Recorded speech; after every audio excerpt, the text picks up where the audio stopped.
nanonood ka ba ng Gen Animation? Oo naman, idol ko nga yun eh. Nakakatuwa yung mga animations niya tsaka nakaka-relate. Grabe no, dami niyang viewers at subscribers.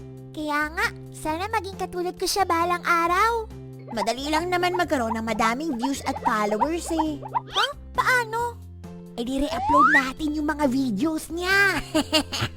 Ha? Baliw ka ba? Pinaghirapan nila yun tapos i-re-upload mo lang. Okay lang yan, di naman nila malalaman eh. O ito, tingnan mo ha. Tina-download ko lang yung mga videos niya tapos tinitrim ko. Yung iba nilalagyan ko lang ng kung ano-anong video para hindi makopyright. Tingnan mo oh, dami ko lang views at followers oh. Wow! Ang galing mo naman! Easy views at easy followers, oh! Oo naman, napakadali, di ba? Ha? Gen Animation? Ikaw pala yung nagre-re-upload ng mga videos ko, ha? Live Village Secret Finger Jutsu! Ouch! Ang sakit! 1,000 years of death! Ikaw, gagawin mo din ba yung ginawa niya? Hindi po. Idol ko po kayo, kaya hindi ko yung magagawa sa'yo. Buti naman, kung hindi, makakatikim ka ng ipinagbabawal na teknik. Nakakagigil! Makapaglaro nga muna ng Arknights Endfield, isang real-time strategy RPG game na na-release nitong January 22. Nahook ako sa game na to kasi una, player-friendly na may cinematic 3D storytelling, expressive cutscenes at distinct visual style. Makapag-explore pa sa regions tulad ng Wuling City na may traditional at modern Eastern-inspired design. May fair gacha system din sila, libreng ma-access ang main story nila, di mo na kailangang gumastos. Pangalawa, ang unique ng gameplay dahil sa real-time strategic RPG na makommand mo hanggang 4 operators na lumalaban at the same time. May 24 malulupit na operators na may own combat role, skill set at combo attacks para makagawa ng strategy. Meron ding AIC factory system na pwede kang mag-build at mag-manage ng resources, mag-expand ng own automated factory, mag-develop ng regions to support both combat at exploration. So wait no more! Kunin mo na ang pre-registration rewards tulad ng 135 free pulls, 6-star operators, 6-star weapons, at iba pang rewards sa in-game event kapag nakalagin ka na. Shrish! So download Arknights Endfield now, available sa mobile, PC at PS5. Link in the description below para ma-claim ang mga rewards. Lah, mukhang may checkpoint ha. Di bale, wala namang masisita sa akin. Lisensya mo sir at ORCR, patingin. Ay, ikaw ba to? Yes sir. Ang pangit mo dito ah. Lah, grabe naman kayo sir. Next time ayus-ayusin mo itsura mo sa picture ah. Oh, butas din tong sapatos mo bata. Consider na tong tsinelas. Alam mo naman na bawal ang tsinelas sa motor. Ha? Sir, butas lang naman yung sapatos ko ah. Ay tingnan mo nga oh, lumalabas na yung daliri mo sa paa. Ibig sabihin yan, nakatsinelas ka na. May isa ka ng violation. Ngayon, measure naman natin kung malakas yung tunog ng tambutso mo. Okay, sige, pigitan mo yung throttle ha, yung sagad ha. Sumobra ka ng 1 decibels iho, so may pangalawa ka ng violation. Sir, sobrang lapit naman ng pagtutok nyo ng meter. Dapat yan medyo malayo. Halos ibulsa nyo na yung sound meter sa tambutso ko eh. Aba, umaangal ka pa ha? Gusto mo dagdagan pa natin tong violation mo? Ayan oh, peke na nga yung helmet mo. Sir, may sticker to oh. Legit to. May ICC sticker nga to eh. Ay, kahit na. Basta mukhang peke, violation yan. Dami ko pa nga nakikitang violation sa'yo oh. Pasalamat ka nga, ito lang yung lalagay ko sa'yo. Oh, bayaran mo na to sa office namin. Sir, masyado na kayong mapang-abuso. Senmetsu Giryu Toryusen! Pasalamat ka. Baliktad yung talim ng samurai ko. Ang Pasko ay sumapit, tayo ay magsiawit ng magagandang himlig dahil sa Diyos ay ang pag-ibig. Ha? Bakit parang ang aga naman nilang mangaruling? Ay, hello Jen! Namamasko kami ng inaanak mo. Ako to, si tita mo kwarta. Tita Kwarta? Kaibigan ako ng nanay mo. Yung nakatira dyan sa kabilang barangay. Sorry, hindi ko po kayo kilala eh. Tsaka, hindi ko alam na may inaanak pala ako. Akala ko nga po may nangangaroling eh. Ibibigay ko sana tong 20. Ay, 20 lang? Oo nga, 20 lang. Mahirap lang po ba kayo, Ninong? Yan lang extra ko eh. Mama, akala ko ba mayaman si Ninong Jen? Akala ko ba kaya niya akong bigyan ng PS5? PS5?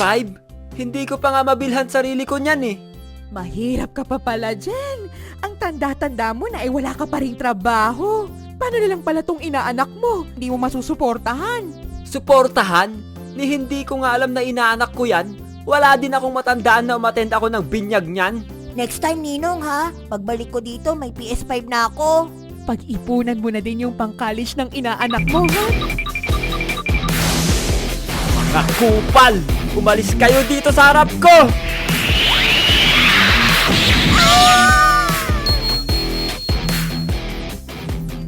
Hello sir, good morning.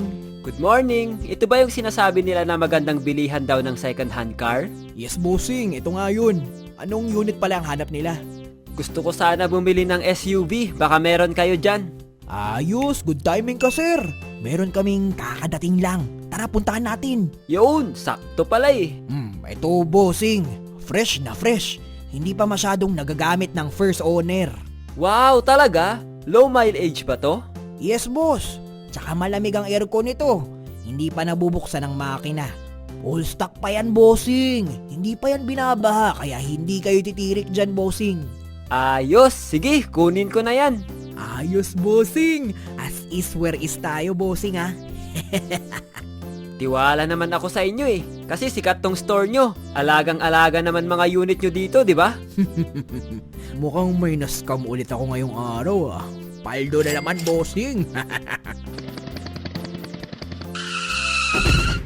Bakit tumirik to? Ay potek. Akala ko ba good running condition to? Hindi pa nga ako nakakalayo sa pinagbilhan ko tapos ganito na agad ang nangyari. Sir, bakit tumirik agad tong sasakyan? Akala ko ba good running condition to? Ay bossing, hindi na namin kasalanan yan ha. Sabi ko nga 'di ba?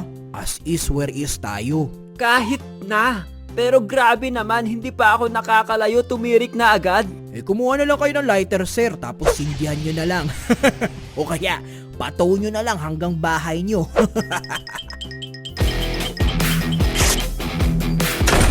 Ako na magsasara ng store nyo! Ah! Lumilindol!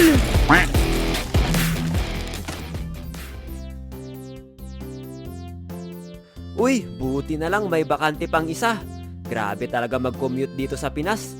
Nakakapagod. Grabe na talaga yung mundo ngayon, no? Wala nang mga gentleman. Gentleman? Ako ba pinaparinggan nito? May nakikita na nga silang maganda sa harapan nila. Tapos ayaw pa nila paupuin. Excuse me, te. Ako ba pinaparinggan mo? Sino pa nga ba? Ikaw lang naman tong nasa harapan ko. Wow! Sorry, te ha. Pagod na pagod na pagod na pagod na din ako. Kailangan kong umupo para magpahinga. Ay nako, kalalaking tao, nagpapahinga. Imbis na ibigay na lang sa akin yung upuan, ang dami pang arte. Hindi na nga kagwapuhan, hindi pa gentleman. Ah, ganon. Patulog ka muna!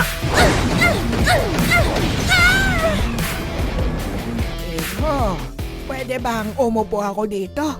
Masakit na kasi yung likuran ko eh.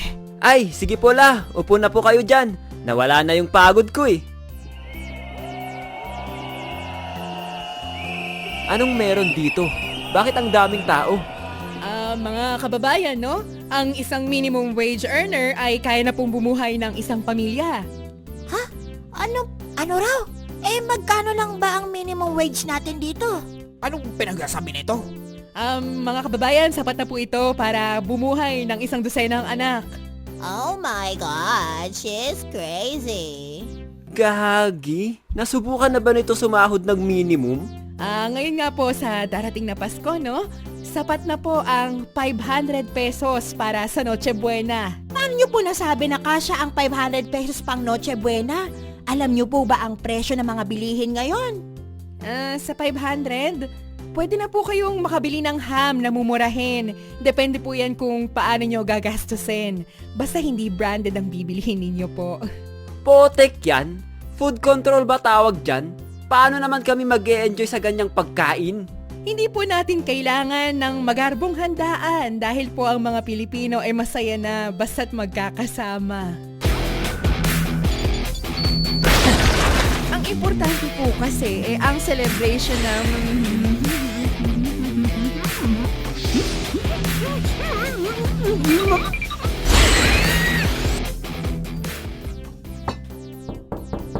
Ay Jen, may kumakatok. Pakitignan nga, baka mga bisita. Bisita? Wala naman tayong inimbita.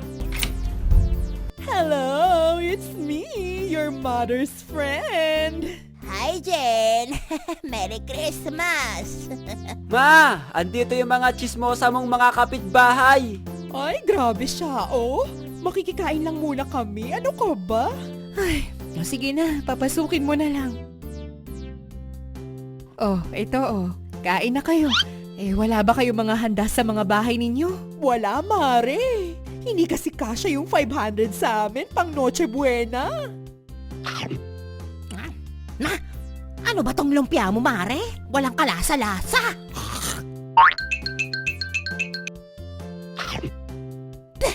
Ano ba tong spaghetti mo, Mare? Kulang sa hotdog. Dapat, dinagdagan mo pa eh. Alam mo namang paborito ko yung hotdog. Ay, bigyan mo na nga lang ako ng graham mo, Mare. Dali. Ha? Kakapal na mukha ninyo, ha?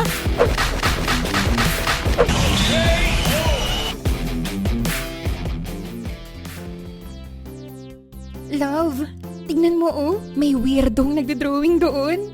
Oo nga no. Tara, magpa-drawing tayo. Hello? Pwede bang i-drawing mo kaming dalawa? Ah, sige po. 1.5 na lang po pag dalawa kayo. Ay, may bayad po pala. Akala ko po libre lang magpa-drawing sa mga artist. Ay, kaya nga. Akala ko din. Buti na lang hindi ako naging artist. Kasi sabi ng mama ko, wala daw perang makukuha dyan eh. Libre mo na lang kuya, pamasko mo na sa amin. Oo nga, kuya. Sige na. Gift mo na lang sa amin yan. Total, Pasko naman, di ba? Mura lang naman yung mga materials na ginamit mo. Ah, ganon.